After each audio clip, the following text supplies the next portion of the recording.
and at the Missouri Track and Cross Country Coach Association 2013 clinic and the Hall of Fame induction with Gordon Reiter, the St. Louis County native, the Parkway grad and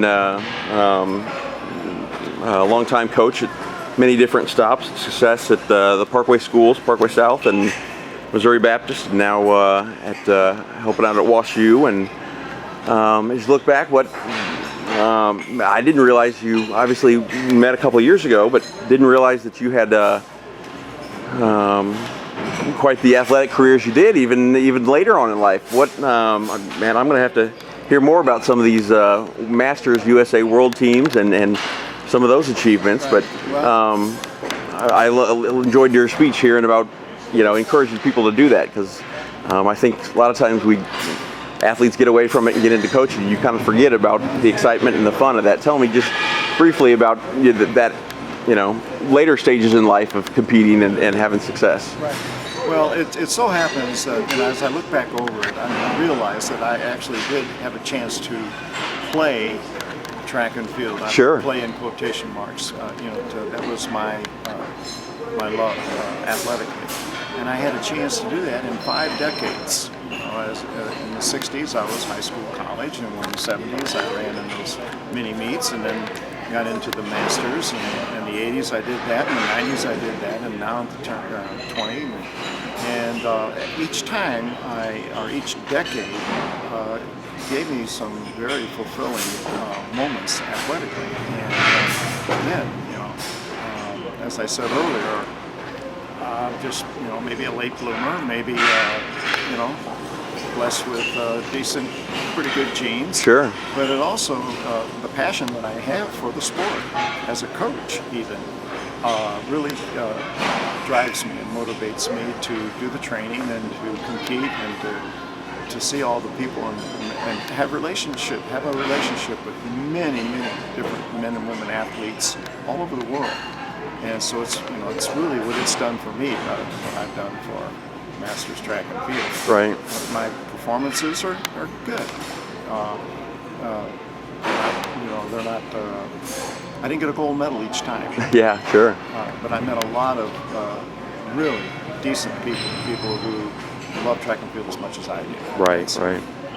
Well, I'm envious that you've gotten to wear that USA red, white, blue singlet, and very impressive. I'm a little jealous there, but as you look back, did you obviously whether it was Megan winning a couple of national titles at Missouri Baptist and the women's team title at Missouri Baptist, and even some of the success of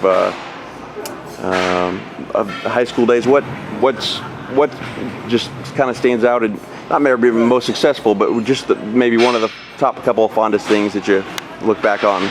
Right. The high points were examples of Megan and others that have found success at that level, at the national level. So I lived in, I didn't live vicariously through them. I was such a big fan of what they were doing, and I was so pleased to be a part of that. Yeah. And so, that's a highlight. That's a highlight. I have to mention that the kids that I coached, and all the trials and tribulations that you go through as a coach on each individual basis is worth it to see them succeed like that. Right. So that's kind of an altruistic reward. Sure. Another thing that a highlight, of course, is the opportunity to wear the USA singlet. I mean, who would have thought? In my favorite picture in the slideshow, they kind of went over too fast. But when we ran the relay, 4x800 relays, 4x400, 4x4, okay, in Japan. Osaka, there was a doctor on the team, a surgeon. There was an author who was also a doctor, a PhD. There was a decathlete who is famous for accumulating more points than any other living human being. That includes all the Jim Thorpes, the Bruce Jenners, right, Daley Thompson's. Rex Harvey happened to have that because he has been in so many decathlons throughout the years. He's amassed a world record total points. That's amazing. Decathlon points. He was on our team, and then there's me, PE teacher. Yeah. So I mean that to me, and you see that picture, and all of our faces look like high school kids. Yeah. We've got that beaming, fresh, sure, youthful, just like, pure this was excitement. fun. Yeah. This was fun. Yeah. And every time I see that picture, I think, yeah, that's why I do this. Yeah. That's one of the reasons I do this.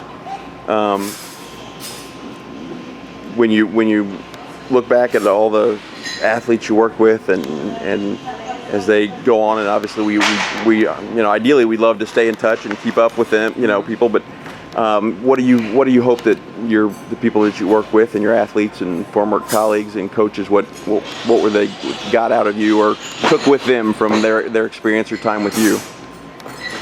Well, I would hope that they would to realize that what they saw they got. I would hope that they would think, there's a lot of things Coach probably didn't do right, but as far as we're concerned, we're really pleased with the things he did do right. That's some of the things that I wish they would say about me. Yeah. I would hope they would say about me. Obviously, there's a personal connection with former athletes. Right now, I'm working with a group of athletes at Washington University, and they're delightful. They're unbelievably, for me, it's an unbelievably dream job for me. Yeah. To be able to work with these kids.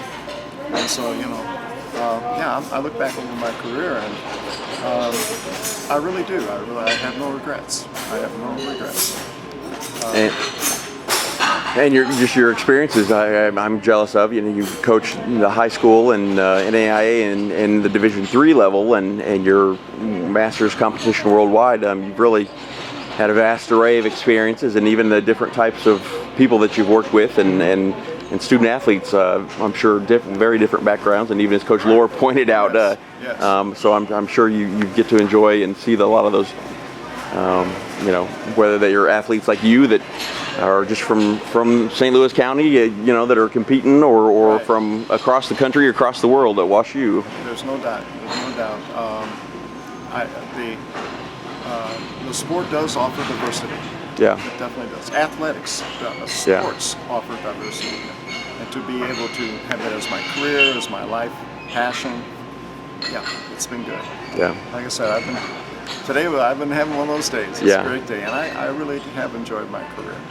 And for any advice that you'd give to just the best advice that you give for athletes or coaches or young coaches on going forward, maybe the most important or the best thing that you've learned over all your experiences?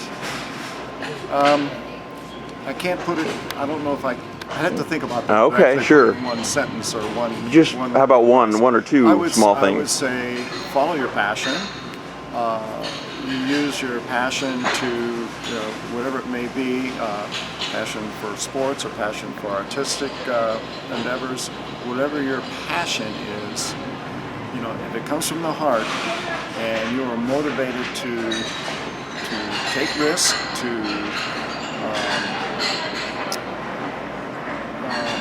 not just take risk, but to work hard and to motivate yourself, and that'll come from within, then it'll just grow on itself, and you'll really do well. Yeah.